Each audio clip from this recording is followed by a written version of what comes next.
பேசணும் அப்படிங்கிறதுக்காகத்தான். பாரதிய ஜனதா கட்சியில் ஆகஸ்ட் 25, 2020 டெல்லியில் இங்கே வந்து இணைஞ்சு தமிழகத்தில் தமிழக மக்களுக்காக ஒரு 6 ஆண்டு காலம் பணியாற்றுவதற்கு ஒரு பெரிய வாய்ப்பு, அது ஒரு பெரிய பாக்கியமாக நான் கருதுகின்றேன். இன்னைக்கு எந்த இடத்துல இணைஞ்சனோ அதே இடத்துல வந்து மரியாதையோடு, பண்போடு, அன்போடு என்னுடைய பாதை வேறு பாதையில் பயணம் செய்யணும். இலக்குகள் இன்னும் பெரிதாக இருக்கிறது. நிறைய மக்கள் இணைச்சு செயல்படணும். ஒரு புதிய அரசியலை, அடிப்படை கட்டமைப்பை மாற்றக்கூடிய அரசியலை உருவாக்க வேண்டும் என்கின்ற ஒரு எண்ணத்தோடு இன்னைக்கு வந்து ரொம்ப பண்போடு சொல்லிவிட்டு அதே இயக்கத்திலிருந்து வெளியே வருகின்றேன். இது தமிழர் பண்புன்னு கூட வச்சுக்கலாம். வெளியே சென்றாலும் கூட மரியாதையோடு சொல்லிவிட்டு செல்வது நம்முடைய பண்பு என்பதுதான் எனக்கும் இலக்கணமாக இது இருந்திருக்கிறது. இன்றிலிருந்து நம்முடைய ஒரு புதிய பாதை, ஒரு புதிய இயக்கம், ஒரு புதிய பொலிட்டிக்கல் மூமெண்ட், அடிப்படையிலிருந்து ஒரு புதிய பரிமாணத்தோடு, பார்வையோடு பார்க்கக்கூடிய ஒரு விதத்தில் தான் நம்முடைய மூமெண்ட்டை நம்ம ஆரம்பிக்கணும். நீங்கள் எல்லோரும் சேர்ந்து இணைஞ்சு அதை ஆரம்பிக்கணும் அப்படிங்கிறது என்னுடைய பெரிய ஆசைங்க. அதற்கு முன்பு சில விஷயத்தை சொல்லணும். என்னுடைய அரசியல் பாதை என்பது ரொம்ப வளைஞ்சு நெளிஞ்சு இங்கே வந்து உங்கள் முன்னாடி நின்றுட்டு இருக்கேன். இது ஈஸி பாத் கிடையாது.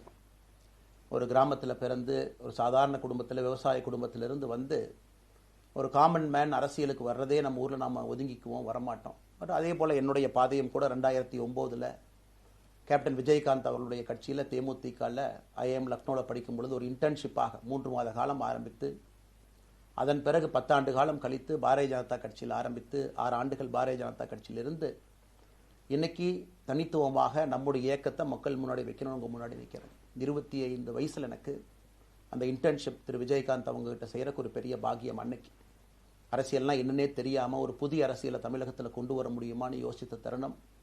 இன்னைக்கு வயது 42, கிட்டத்தட்ட 17 ஆண்டுகள் போராடிக்கிட்டே இருக்கிறேன். ஒரு புதிய பாதை உருவாக்க முடியுமா, ஒரு பெட்டர் பாலிடிக்ஸ், ஒரு பெட்டர் சொசைட்டி கொண்டு வர முடியுமா. அதே நேரத்தில் நிறைய யூகங்கள், நிறைய பேர் நிறையா சொல்கிறனால இதே டெல்லியில் ஆகஸ்ட் 24, 2020 பிஜேபியில் இணைய வரும்பொழுது சூப்பர் ஸ்டார் ரஜினிகாந்த் அவங்க எனக்கு ஃபோன் பண்ணாங்க.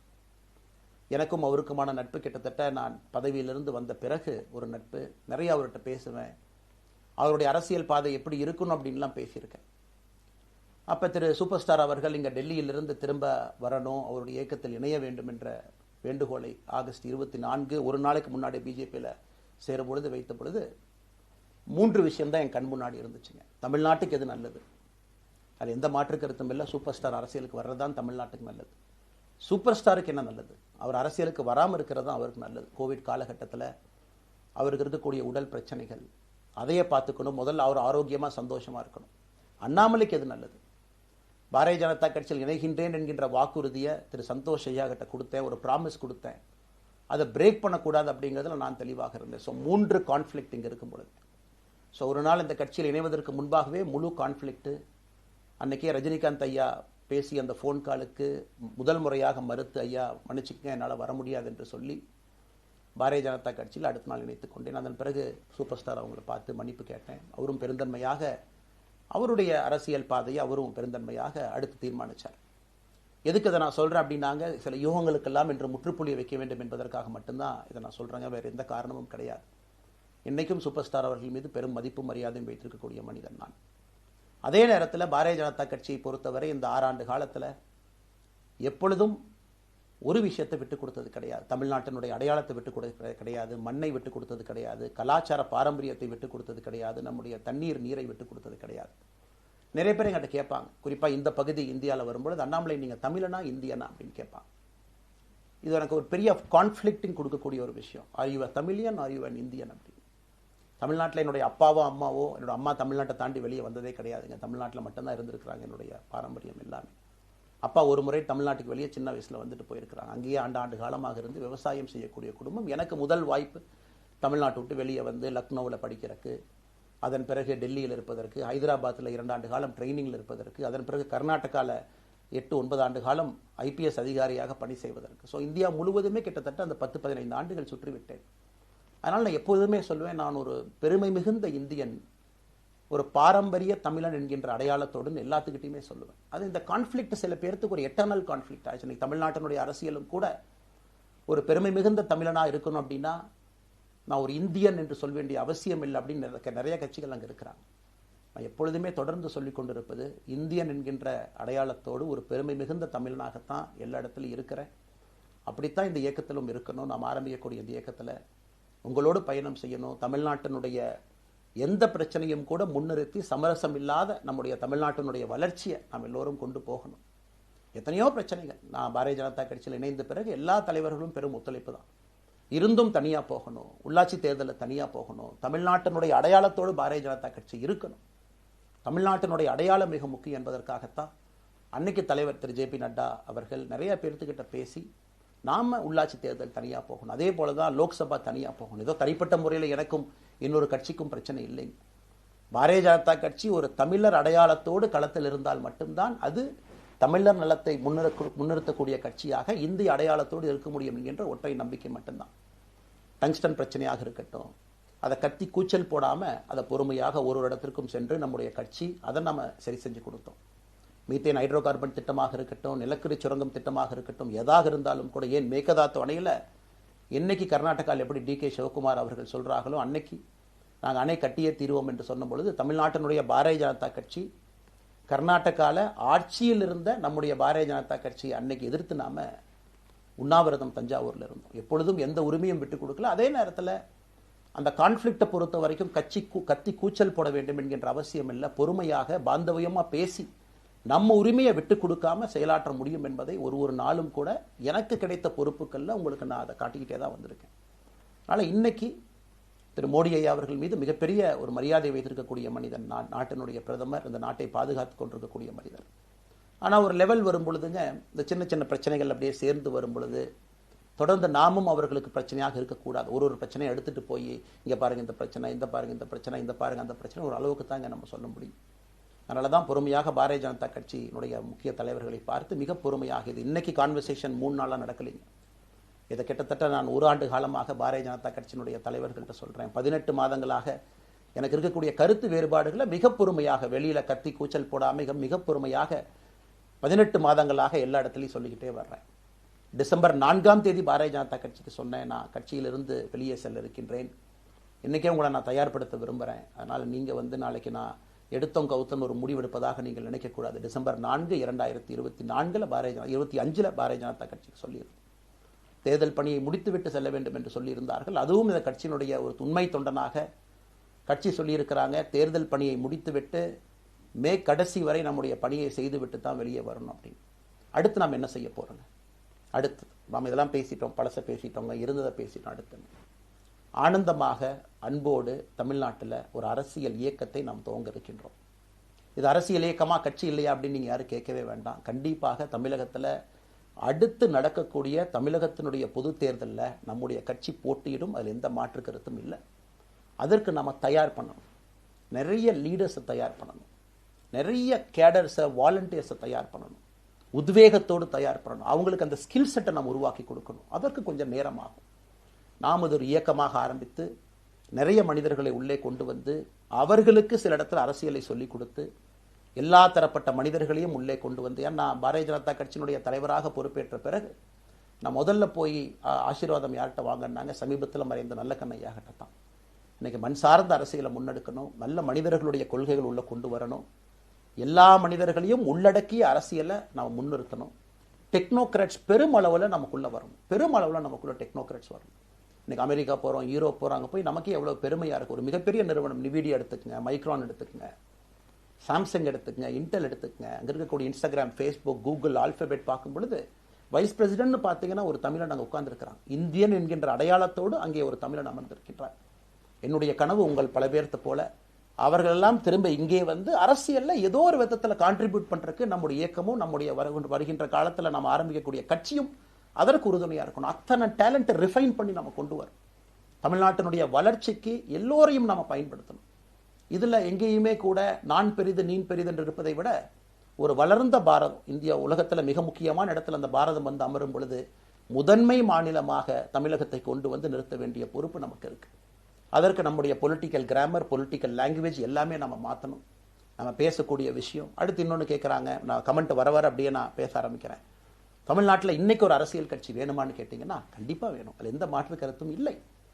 காரணம், ஒரு கடைக்கு போய் நாம் ஒரு டூத் பேஸ்ட்டோ ஒரு அரிசியோ ஒரு பருப்போ வாங்கினா கூட 10 கடை ஏறி இறங்கி எங்கள் அம்மா அதெல்லாம் பார்த்து, விலையை பார்த்து, தரத்தை பார்த்து, பொருளை பார்த்து அத்தனை முறை வாங்கித்தான் பார்ப்பேன். ஏன்னா அது நம்ம உடம்புக்குள்ளே போகிற விஷயம். ஆனா அரசியல் கட்சி இன்னைக்கு எத்தனையோ கட்சிகள் இருந்தாலும் கூட என்னுடைய நம்பிக்கை, நம்முடைய நம்பிக்கை, வருகின்ற காலத்தில் நம்முடைய அரசியல் இயக்கம் கட்சியாக மாறும் பொழுது மக்கள் அந்த தரத்தை பிரித்து பார்ப்பார்கள். தலைவர்கள் எப்படிப்பட்டவர்கள்? நாம எல்லோருமே காமன் மேன் பொலிட்டீஷியன்ஸ். பக்கத்து வீட்டுக்காரங்க மாதிரி தான் மக்கள் நம்மளை பார்க்க போறாங்க. தூரத்திலிருந்து நாம் கை காட்ட போவது கிடையாது. ஏன்னா நாம் யாரும் அப்படிப்பட்ட குடும்பத்திலிருந்து வரவில்லை, அப்படிப்பட்ட வளர்ப்பு நமக்கு இல்லை, நாம் யாரும் அப்படி இல்லை, தமிழனுடைய கலாச்சாரமும் பண்பாடும் இல்லை. அதெல்லாம் கூட நம்முடைய அரசியல்ல முதல் நாள்ல இந்த கல்ட் பாலிடிக்ஸ்ல இருந்து நம்ம வெளியே வரணும். அரசியல் மாற்றம்னு சொல்றாங்க, ஆனா அதே கல்ட் பாலிடிக்ஸ். நாம அதில் இருக்க போறது இல்லை. கல்ட் பாலிடிக்ஸ்ல இருந்து வெளியே. அண்ணாமலை என்ன பிறந்த நாளா 10 பேர் கொண்டாடணுமா? அதனாலதான் நம்ம பிறந்த நாள் அன்னைக்கு எதுவுமே நம்ம செய்யல. என்னுடைய பிறந்தநாள் என்பது உங்கள் பிறந்தநாளை போல ஒரு நாள். நான் அரசியல் வருவதை என் பிறந்தநாளை எப்பவுமே கொண்டாடினது கிடையாது. அரசியல் வந்ததுக்காக சில பேர் போஸ்ட் அடிச்சு ஒட்டுறான். அந்த கலாச்சாரத்தையும் உடைக்க வேண்டும் என்பதற்காகத்தான் நேற்று நாம் எதுவுமே பேசலைங்க, இன்னைக்கு நம்ம பேசுறோம். இந்த கல்ட் பாலிடிக்ஸ்ல இருந்து வெளியே வரணும், ஒரு காமன் மேன் பாலிடிக்ஸை முன்னிறுத்தணும். சமரசம் இல்லாத கொள்கை இருக்கக்கூடிய இயக்கமாக அது கட்சியாக முன்னாடி வரணும். அவ்வளவு குவாலிட்டியான லீடர்ஸை நம்ம பில்ட் பண்ணணும். ஒரு முதலமைச்சர் தமிழகத்தை மாற்ற முடியுமான்னு கேட்டீங்கன்னா கண்டிப்பா முடியாது. முதலமைச்சர் இருக்கக்கூடிய 35 கேபினெட் அமைச்சர்கள் மாற்ற முடியுமான்னு கேட்டா கண்டிப்பா முடியாது. 234 சட்டமன்ற உறுப்பினர்கள் மாற்ற முடியுமான்னு கேட்டா முடியாது. 39 பாராளுமன்ற உறுப்பினர்கள் மாற்ற முடியுமான்னு கேட்டீங்கன்னா முடியாதுங்க.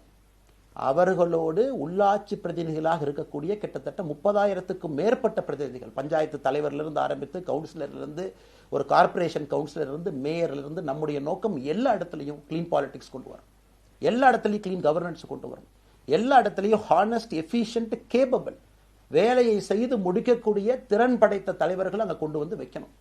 அதே நேரத்தில் பாலிடிக்ஸ் என்பது ஒரு ஃபேமிலிக்கு மட்டுமல்ல, தொடர்ந்து நாம மட்டும் இருப்போம் அப்படி இல்லைங்க. நம்ம இயக்கம் கட்சியாக மாறும் பொழுது உங்கள்கிட்டலாம் பேசி நம்ம டேர்ம் லிமிட் கொண்டு வரோம். நாம் ஒரு வித்தியாசமான கட்சினா எல்லோருக்கும் வாய்ப்பு கொடுக்கணும். 140 கோடி மக்கள் வசிக்கக்கூடிய அந்த நாட்டில், தமிழகத்தில் கிட்டத்தட்ட 8 கோடி பேர்த்துக்கு நாம் இருக்கோம். 5.5 கோடிக்கு மேற்பட்ட வாக்காளர்கள் இருக்கும் பொழுது எல்லோரையும் அரசியலுக்கு வாய்ப்பு கொடுக்கணும். டேர்ம் லிமிட் கொண்டு வரணும். எத்தனை முறை எம்எல்ஏவாக இருக்கணும், எத்தனை முறை எம்பியா இருக்கணும், எல்லோருக்கும் அது பொருந்தும், எனக்கும் அது உட்பட. The permanent leaders, permanent MLAs, permanent ministers, permanent MPs, அதை நம்ம உடைக்க போறோம். அது எந்த மாற்று கருத்தும் இல்லை.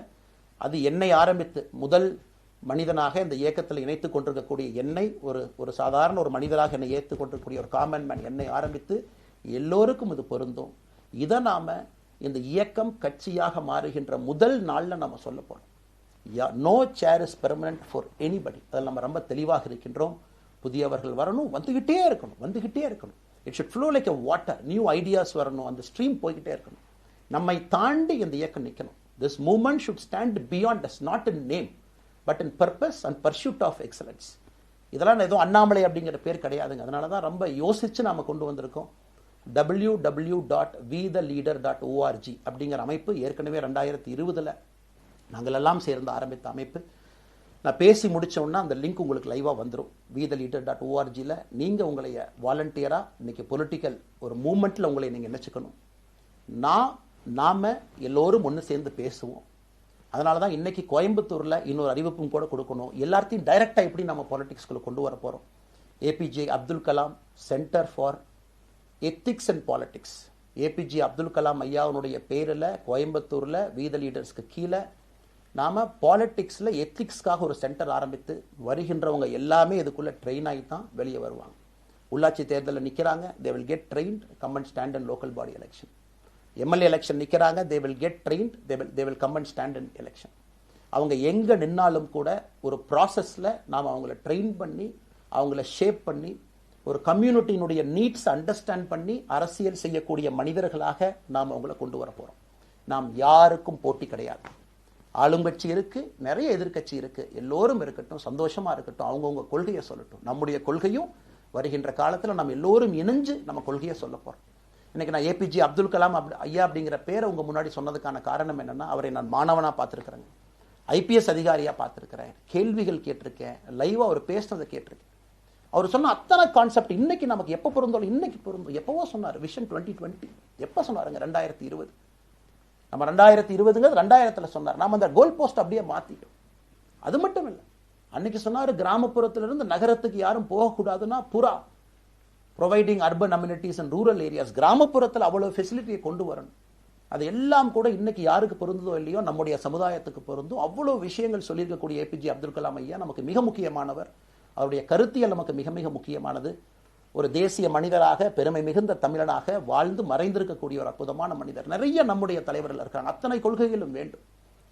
ஒரு ஐடியாலஜி பார்த்தீங்கன்னா ரைசஸ் அண்ட் ஃபால்ஸ். எந்த ஐடியாலஜியும் பெர்மனன்ட் நான் பிடிச்சிருப்பேன். கம்யூனிசம் 100 ஆண்டுகளுக்கு முன்பு எப்படி இருந்த ideology, for right movements, for left movement, centrist movement, liberal movement, ஒரு அரசியல் சரித்திரத்தை பார்க்கும் பொழுது அந்த ஐடியாலஜி தன்னைத்தானே மாற்றிக்கொள்ளவில்லை என்றால், அடுத்த தலைமுறைக்கு தேவையான வசதியை செய்து கொடுக்கவில்லை என்றால், அது எந்த ஐடியாலஜியாக இருந்தாலும் அது அழியும் என்பதுதான் காலத்தினுடைய கட்டாயம். நம்ம பார்த்துக்கிட்டு இருக்கோம். நாம் அதை தாண்டி நிற்கணும். நம்ம மூமெண்ட் அதையெல்லாம் தாண்டி மக்கள்கிட்ட நிற்கணும். இத்தனை பேர்த்த நம்ம எடுத்துகிட்டு போகணும். பெரிய ரிஸ்க் தாங்க, இது சாதாரண வேலை இல்லை. நம்ம எல்லோருமே மிடில் கிளாஸ் தான், காமன் பீப்புள் தான். நமக்கு ஒரு பெடிகிரி கிடையாது, பிஸ்னஸ் நம்ம அதில் பெருசாக அதுலேருந்து வரல, நமக்கு ஒரு ஸ்டார் வேல்யூ கிடையாது, ஒரு பெரிய பாரம்பரியமான அரசியல் கட்சி ஆரம்பித்து நம்ம கையில் யாரும் தூக்கி கொடுக்கல. நாம் எல்லோரும் கஷ்டப்பட்டு ஒரு படியாக தான் அந்த மூமெண்ட்டை கொண்டு போகணும். அதனால் என்னோடு வர நினைக்கக்கூடிய எல்லோருக்கும் என்னுடைய அன்பு வேண்டுகோள், கொஞ்சம் பொறுமை, கொஞ்சம் நிதானம். ஏன்னா ஒரு செங்கல் எடுத்து வைக்கும் பொழுது அது ஐடியலிசத்தோடு வைக்கிறோம், நேர்மையோடு வைக்கிறோம். தமிழகத்திற்கு ஒரு மாற்றத்தை கொடுக்க வேண்டும் என்கின்ற நோக்கத்தில் அந்த செங்கலை வைக்கும் பொழுது அந்த செங்கலுக்கு கியூரிங் ஆகிறதுக்கு ஒரு டைம் வேணும். அந்த செங்கல் பிடிமானத்தோடு நிற்கணும். அதன் பிறகுதான் அந்த பில்டிங் நிற்கும். இல்லாட்ட அடிக்கக்கூடிய புயல் காட்டுக்கு சாயக்கூடிய பில்டிங்கை நம்ம கட்ட போகிறது இல்லைங்க. அதனால் எல்லோருக்கும் நிறைய பேர் மெசேஜ் போடுறீங்க, மாற்றுக் கட்சியில் இருக்க உடனே கிளம்பி வரட்டுமான். எல்லோரும் சந்தோஷம். wetheLeader.org எல்லோரும் இணைஞ்சு இயக்கமாக அது விரைவில் சரியான நேரத்தில் நாம் அந்த மசில், ஜிம்முக்கு போனால் கூட நேரடியாக 50 கிலோ தூக்க முடியாதுங்க, 10 கிலோலேருந்து 50 கிலோவுக்கு போகும். நாம் அந்த மசிலை பில்டு பண்ணி அந்த மெட்டில் ஃபைபரை நம்முடைய தோழர்களுக்கு நம்ம பில்டு பண்ண உடனே அது பொலிட்டிக்கல் பார்ட்டியாக அது மாறும். அதுவரை பொறுமை பொறுமை பொறுமை. அவசரமாக ஒரு வெயிட்டை தூக்கி முதுகு பிடிச்சி கால் பிடிக்கிறத விட சரியாக ஒரு திசையிலும் அதை கொண்டு போய் இதை பக்காவான முறையில் நம்ம அதை செய்வோம். அதனால் இன்றிலிருந்து நம்முடைய wetheLeaders.org அதில் மூமெண்ட் நம்ம ஆரம்பிக்கிறோம். கோயம்புத்தூரில் ஏபிஜே அப்துல் கலாம் ஐயாவோட பேரில் centre for ethics and politics அதை உருவாக்குறோம். உள்ளாட்சி தேர்தலுக்கு நிறைய மனிதர்களை இங்கிருந்து நம்ம அனுப்புகிறோம். அவங்க உள்ளாட்சி பிரதிநிதிகளாக வர்றாங்க. குட் பாலிட்டிக்ஸை நம்ம சொல்லிக்கிட்டே வர்றோம். அதனால தான் நான் அடிக்கடி சொல்லுவாங்க, நாம மாறுவோம், மாற்றம் தானாக நடக்கும். ஸோ அதனால தான் நம்முடைய இந்த மூமெண்ட்டினுடைய கொள்கையே மாறுவோம், மாற்றுவோம். Let us also change to bring change. இந்த ரெண்டையும் செய்வோம். யாரும் இதுவும் வன்மம் கிடையாது. அதே நேரத்தில் நம்முடைய சமூக வலைதளத்தில் இருக்கக்கூடியவங்களை நான் வாரியர்ஸ்னு சொல்லிங்க, you are the change agents. என்னை பொறுத்தவரை ஒரு மாற்றத்தை கொடுக்கக்கூடியவங்க நீங்கள். சண்டை களத்தில் சண்டை போடுறது நம்ம வேலை இல்லைங்க, மாற்றத்தை கொடுக்கக்கூடியது நம்முடைய வேலை.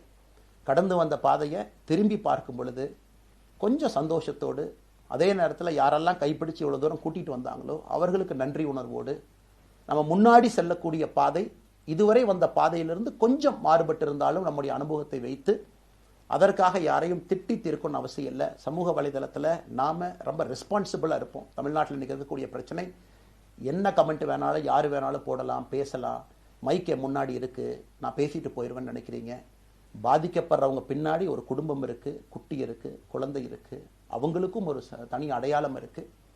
அது என் சைட்லேருந்து தெரியாமல் ஏதாவது தவறு நடந்திருந்தாலும் கூட, என்னை ஆதரித்து செய்பவர்கள் ஏதாவது தவறு செய்திருந்தாலும் கூட அதற்காக இந்த நேரத்தில் நான் மன்னிப்பும் கேட்டுக்கிறேன். இப்போ இருந்து நம்முடைய பாதை, முன்னாடி செல்லக்கூடிய பாதை என்பது மக்களுக்கான பாதை, ஒரு பாசிட்டிவான பாத். காமன் மேன் பாலிட்டிக்ஸை நம்ம பில்ட் பண்ணுறோம், ஃபவுண்டேஷனோடு மேலே வரப்போகிறோம். தமிழ்நாட்டை எல்லா இடத்திலும் கூட கீழிருந்து மேலே வரை அந்த மாற்றத்தை கொண்டு வர போகிறோம். அதனால தான் நான் இன்ஸ்டாகிராம் லைவ்ல வந்தேன். ஒரு புதிய தலைமுறையை நம்ம அரசியலுக்குள்ள கொண்டு வரணும். அவங்களை ஒதுக்கி வைக்க முடியாது. ஏன் அப்படி ஓட்டு போடுறாங்க, ஏன் அப்படி ஓட்டு போடுறாங்க கேட்க முடியாது. They are hungry for change. மாற்றம் வேண்டும் என்று துடித்துக் கொண்டிருக்கின்றார்கள். உடனே நடக்கணும். யூரோப்பியன் கண்ட்ரி போகிறாங்க, டூர் பார்க்குறாங்க, சோஷியல் மீடியா பார்க்குறாங்க. தமிழ்நாட்டில் ஏன் நாளைக்கு காலையில் நடக்கலைங்க? அதே நேரத்தில் நம்முடைய பெரியவர்கள் எத்தனையோ பேர் நான் பார்க்குறேன். வயசான நம்முடைய பெரியவர்கள் நடந்து போகிறது கூட இன்னைக்கு ஒரு பார்க் நமக்கு கிடையாது. சாயந்தரம் ஆனந்தமா இத்தனை காலமாக உழைத்து விட்டு வீட்டில் இருக்கிறாங்க. ஓய்வெடுக்கக்கூடிய நேரத்தில் கூட ஒரு கிரீன் ஸ்பேஸ் அர்பன் ஏரியாவில் கிடையாது, ரூரல் ஏரியாவில் கிடையாது. இத்தனை 60 ஆண்டு காலம் இந்த நாட்டில் வாழ்ந்தும் கூட கடைசி 20 ஆண்டுகள் நிம்மதியாக இருப்பதற்கான கட்டமைப்பை நம்ம உருவாக்கல. ஸோ எல்லாத்தையும் நம்ம யோசிக்கணும். ஒரு பக்கம் ஜென்சி, ஜென் ஆல்ஃபா யூத் இருக்காங்க, அந்த வேகத்துக்கு தீனி போகணும். இன்னொரு பக்கம் வயதான பெரியவர்கள், முதிர்ச்சி அடைந்தவர்கள், பக்குவப்பட்டவர்கள் இருக்கிறாங்க. அவங்களுடைய கடைசி காலத்தை பக்குவமாக வாழ்வதற்கான வசதியை நாம் ஏற்படுத்தி கொடுக்கணும். அதனால் ரொம்ப நேரம் நான் பேசிக்கிட்டே போலிங்க. அதனால் நிச்சயமாக வருகின்ற காலத்தில் நிறைய பேசுவோம், நிறைய விஷயங்களை நாம் பேசுவோம், நிறைய விஷயங்களை பகிர்ந்து கொள்வோம். அதனால் நிச்சயமாக நமக்கு நல்லது நடக்கும். இன்னொரு கேள்வி கேட்டிருக்கீங்க, ஏன்னா நான் பேச அது அப்படியே மேலே வந்துட்டு இருக்கேன், எனக்கு இது புதுசுங்க, அப்படியே நானும் மேனேஜ் பண்ணி பேசிகிட்டு இருக்கேன்.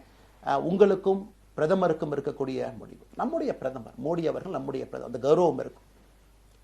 ஆனா பாரதிய ஜனதா கட்சியிலிருந்து ஒரு விஷயத்தை நம்ம டிஸ்அக்ரி பண்றோம்னா கம்பீரமாக ஸ்ட்ரெயிட்டா நம்ம டிஸ்அக்ரி பண்ணுவோம்.